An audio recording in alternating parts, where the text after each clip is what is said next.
Warga Desa Kohot, Kecamatan Paku Haji, Kabupaten Tangerang, Banten membentuk gerakan tangkap arsin setelah sang kades diduga menghilang karena ramai kasus pagar laut di Tangerang, Banten. Adapun gerakan tangkap arsin itu dibentuk oleh kelompok Laskar Ciban. Ketua Laskar Ciban, Aman Rizal, mengatakan bahwa anggotanya ada sebanyak 400 orang, termasuk warga kampung Alar Ciban, lokasi pagar laut berada.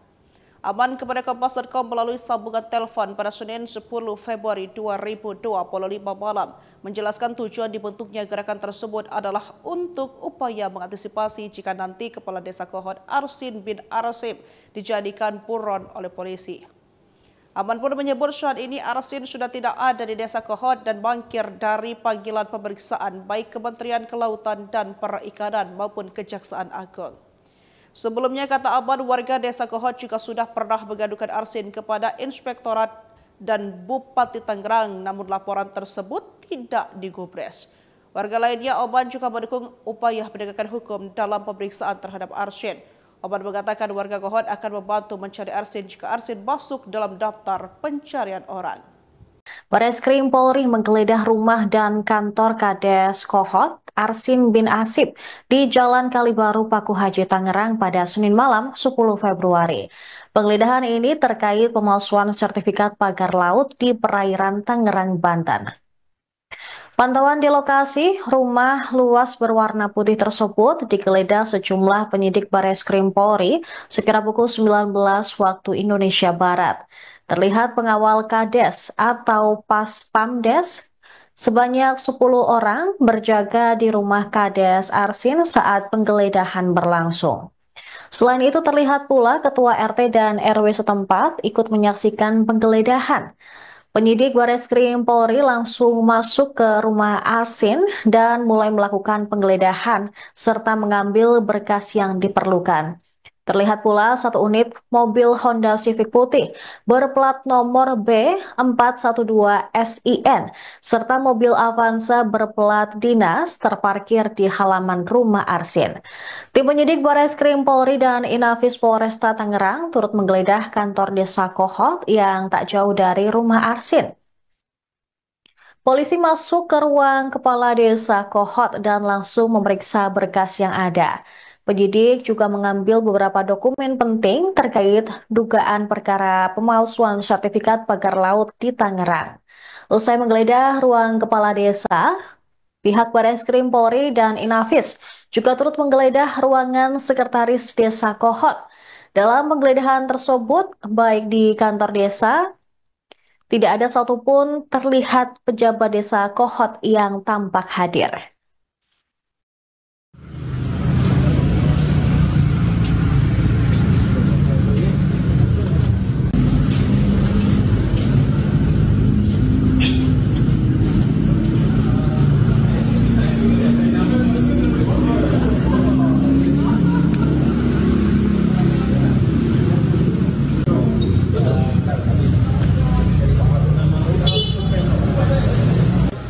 Boleh masuk. Cuma di sini doang.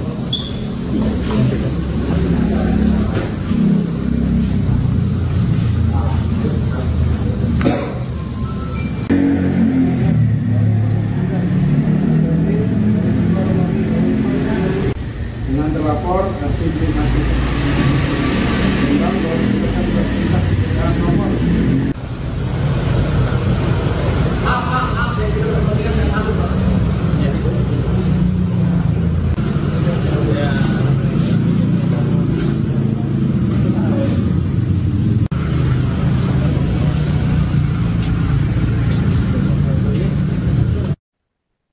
Direktur Tindak Pidana Umum Bareskrim Polri, Brigjen Juhandani Raharjopuro menyebut bahwa Kades Kohot yaitu Arsin sudah diperiksa terkait kasus dugaan pemalsuan sertifikat pagar laut di Tangerang.